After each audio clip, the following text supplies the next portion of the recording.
Presidente, queria agradecer, primeiro, cumprimentar nosso presidente Elias Vaz, também deputado Coronel Armando, aqui representando a Credem, e nosso presidente da CETASP, que eu faço parte, deputado Afonso Mota. Queria cumprimentar o ministro e dizer ao ministro que fizemos uma discussão dentro da Comissão de Trabalho e Administração Pública e resolvemos manter, não como um convite, ministro, mas como uma convocação. É claro que isso não tem nenhum sentido provocativo, mas, pelo contrário, nós julgamos que é essencial esse debate. Nós corremos risco, no nosso entendimento, a democracia brasileira corre risco. Embora Vossa Excelência tenha tentado nos passar esta tranquilidade de que as Forças Armadas respeitará o processo democrático sempre, é preciso citar alguns eventos deste fim de semana. O presidente Bolsonaro envia mensagem no WhatsApp sobre provável e necessário contragolpe e chama para ato. Este contragolpe está combinado com as Forças Armadas, que o presidente enviou para ministros, para os generais, para as Forças Armadas, falando de contragolpe. Que contragolpe é esse que o presidente se refere? Isso tem eco nas Forças Armadas? Essa é uma pergunta que eu não poderia deixar de fazer a Vossa Excelência. Mas, para piorar a situação e mostrar que esse clima de tranquilidade, infelizmente, não ocorre entre os poderes e as forças democráticas brasileiras, o líder do governo Bolsonaro, perguntado sobre a decisão do voto impresso e sobre os atritos com o TSE, simplesmente respondeu: vão pagar o preço.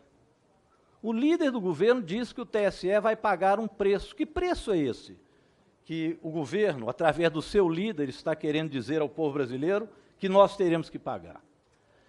E completam a pergunta os jornalistas: existe o risco de Bolsonaro não reconhecer o resultado das eleições em 2022? E o líder do governo responde: não sei. Vamos ver até o ano que vem, tem muita coisa para acontecer até lá. Que tranquilidade nós podemos ter, ministro, com uma resposta dessa do líder do governo? Mas isso não parou agora. O general Heleno, agora, ontem, vai à rádio Jovem Pan e diz, em nova ameaça de golpe, o artigo 142 pode ser usado. Diz que não é agora, mas pode ser usado a qualquer momento pelas Forças Armadas. Então, veja bem, o clima não pode ser tido como um clima de tranquilidade. O governo não nos passa essa tranquilidade.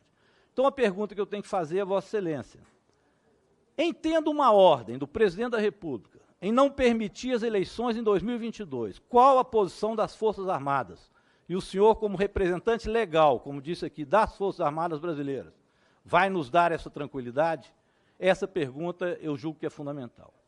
Mas eu faço uma segunda questão e levanto para Vossa Excelência ver a nossa preocupação e como ela é sincera e real. O presidente da República disse que vai levar ao presidente do Senado o pedido de impeachment dos ministros do STF.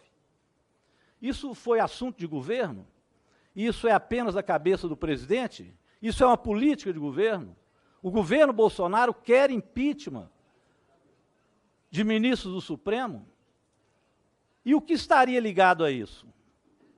A prisão do presidente do PTB, Roberto Jefferson, que, aliás, tirou foto com um dos generais que integram o governo, que diz que ele é o baluarte da defesa da democracia.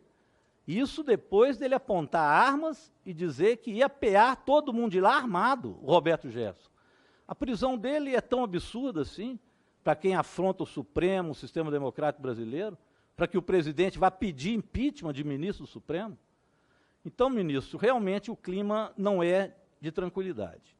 7 de setembro, de fato vai haver desfile, há o sentido de contragolpe. Dentro das redes sociais bolsonaristas, estamos vendo até os que estão se propondo a invadir a embaixada chinesa, para expulsar o embaixador. Esse clima corre nas redes sociais bolsonaristas e todos nós vimos. Recentemente agora, até um ex-deputado, Sérgio Reis, e olha, ministro, eu gostaria de fazer essa pergunta. Diz ele que esteve em reunião com vários ministros, inclusive das Forças Armadas. Quero saber se o senhor esteve presente nessa reunião, se ela existiu mesmo, e que ele almoçou com o presidente Jair Bolsonaro. E de lá deu um duro recado, que invadiria o Congresso Nacional, o Senado, e que o senador Rodrigo Pacheco não estaria recebendo uma intimação, mas uma ordem para que pudesse retirar esses ministros supremos e assim por diante. Não vi desmentido do presidente, não vi desmentido de ninguém do Ministério nem das Forças Armadas. Isso é extremamente preocupante. Diz ele que almoçou com o presidente e que se reuniu, isso está no vídeo que ele coloca. Então, veja bem, isso somado a um desfile de tanques que Vossa Excelência explicou, mas que fica sempre, no mínimo, a dúvida. Por que esse desfile, nesta época? Isso não era tão comum assim. Não me lembro de ter visto, nem nas épocas do regime militar, que eu chamo de ditadura militar. Nem esta época lembro de ter convite aos generais que estavam lá de plantão e presidiam o Brasil, para que eles recebessem um convite para ir lá em Goiás para ver esse desfile. Que eu me lembro, é a primeira vez que isso aconteceu, e no dia do voto impresso. Agora, ao mesmo tempo em que se fazia o som do voto impresso, que tanques estavam lá, muitos diziam que sem voto impresso não haveria eleição. E no dia seguinte nós fomos informados, uma matéria da Folha, do jornal Estadão, que foram liberados 1 bilhão de emendas para que os parlamentares votassem o voto impresso que o presidente quer tanto, e que até hoje não disse se respeitará o sistema. O voto impresso foi derrotado. Eu volto à pergunta inicial. O voto impresso foi derrotado, nós teremos eleições com urnas eletrônicas. Há algum problema para as Forças Armadas? Essas eleições se darão em clima de tranquilidade.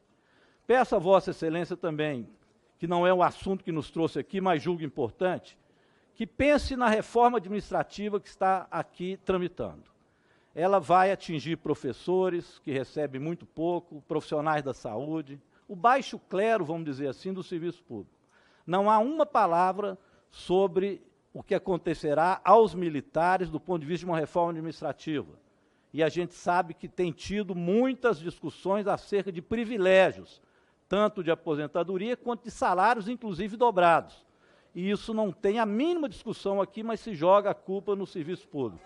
É também algo que eu diria essencial, de travarmos como um equilíbrio democrático entre civis e militares. E, por fim, terminando o meu tempo, com todo o respeito que tem às Forças Armadas brasileiras, e por isso falo com Vossa Excelência em todo tom de respeito, mas de maneira firme, como deve ser o nosso debate.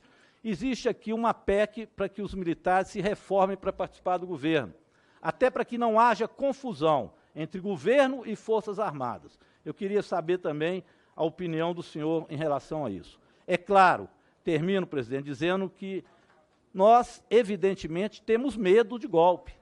Já vivemos esse clima no Brasil, vivemos um regime militar muito controverso, com falta de liberdades, que levaram a torturas e mortes e assim por diante. É claro que não queremos conviver com isso.